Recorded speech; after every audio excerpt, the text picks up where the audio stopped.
आला कमान को, और राजेंद्र बाबू दर्डा जी जो है माजी मंत्री, इनके लिए आपने एमएलसी की डिमांड की है जी। इसकी वजह क्या है? देखिए, हमारे नेता राजेंद्र बाबू जी दर्डा पिछले 15 साल से आमदार थे और 3 बार मिनिस्टर रह चुके।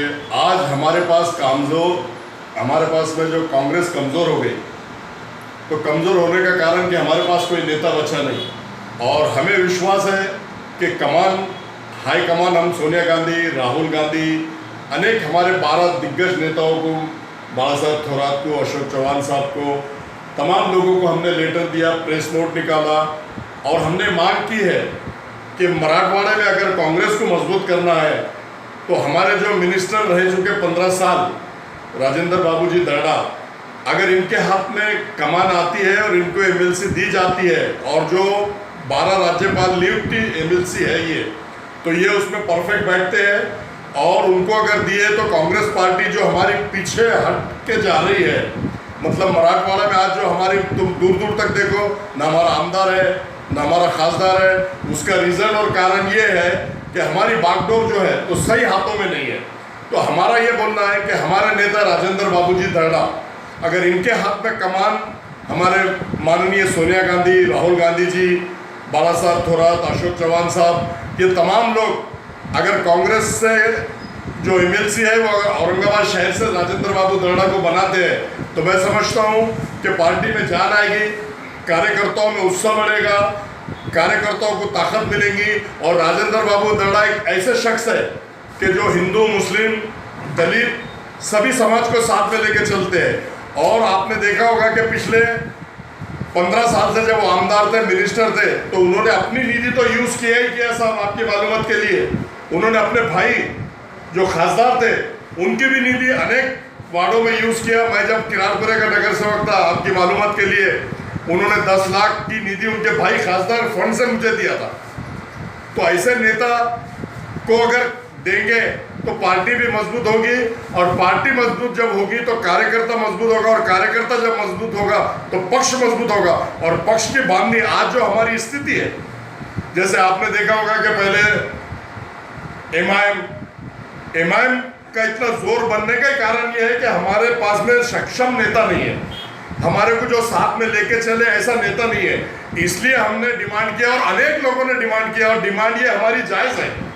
अगर ऐसे नेता के हाथ में अगर पावर देते हैं तो वो हम जैसे कार्यकर्ताओं को, मैं 25 साल से चुन कर आता हूँ, 3 बार विरोधी पक्ष नेता रह चुका हूँ, तो मैं शहर में अगर ऐसा नेता हमारे पीछे खड़ा रहेगा तो हम शहर में फिर एमआईएम रहो, शिवसेना रहो, बीजेपी रहो, हम उसको फाइट करने के लिए हमारे जैसे कार्यकर्ता सक्षम है ना।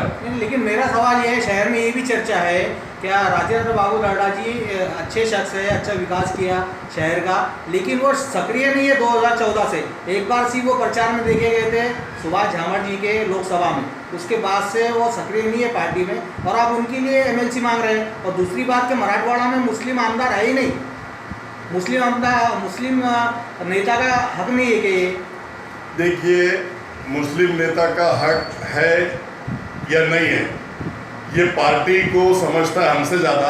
लेकिन आप बोल रहे हैं कि राजेंद्र जी बाबू जी दर्डा सक्षम नहीं है, तो मैं आपको बता दूं कि उन्होंने मेरे साथ सक्रिय नहीं है। तो मैं आपको बता दूं कि उन्होंने आमदार में काम किया, मैंने साथ में काम किया, उन्होंने खासदार में अनेक प्रचार सभाओं में हमने साथ में प्रचार किया। अब हर बार मतलब अभी वो तो आमदार है नहीं, वो तो मिनिस्टर है ही नहीं, विधानसभा में दिखे नहीं प्रचार। विधानसभा में भी आए ना साहब, उनको जहां बुलाया गया वो वहां आए, उनको जहां बोला गया वो वहां आए।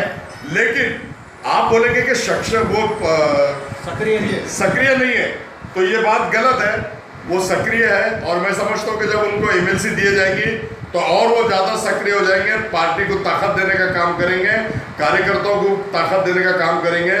और मराठवाड़ा में आप नजर डाल के देख लो, दूर दूर तक कांग्रेस का ना आमदार है, ना खासदार है, ना कोई पदाधिकारी भी हमारे पास में सक्षम नहीं है, मजबूत नेता नहीं है। तो हमारा ये बोलना है, सत्तार भाई गए छोड़ के, हमारा ये बोलना है कि राजेंद्र बाबू दर्डा वेल एक्सपीरियंस है, वो सब समाज को साथ में लेके चलते। वो तो अपनी निधि से तो काम करते करते भाई के उसमें से भी निधि ला के काम किया है, और उनको अगर एमएलसी दिया जाती है तो मैं समझता हूँ शहर औरंगाबाद में और मराठवाड़ा में कांग्रेस पार्टी बहुत मजबूत हो जाएगी। मैं ऐसा तो समझता हूँ। आपको क्या लगता है कि एमआईएम को फाइट करेंगे वो? बिल्कुल। जब एमआईएम से हार गए, एमआईएम की वजह से। अरे तो वो एक कैसा रहता है, एक सुनामी आती है, एक लहर आती है, मोदी लहर, इमाम लहर। आपने देखा होगा दौर कि इससे पहले समाजवादी का दौर था, उससे पहले मुस्लिम लीग का दौर था, अब ये इमाम का लहर आया। अब लोगों के समझ में आ गया, अब लोग जागरूक हो गए ना। अभी किसने लॉकडाउन में काम किया, किसने नहीं किया, कौन लोगों के सुख दुख में काम आया, कौन लोगों के लिए भागा, कौन मेडिकल भागा, कौन कहाँ भागा, ये सब लोग देख रहे हैं। अब इमाम की जो आप बात कर रहे हैं तो मैं समझता हूँ कि इमाम बहुत पिछाड़े चले गया।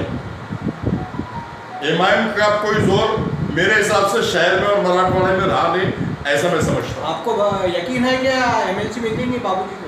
101% वरिष्ठ चाहे तो क्यों नहीं मिलेंगे। और जो आदमी काम कर रहा है, पिछले 15 साल में इतना काम किया है उसने विकास का, तो वो ऐसा शख्स को मिलना चाहिए और मिलेंगे, मैं ऐसा समझता हूँ।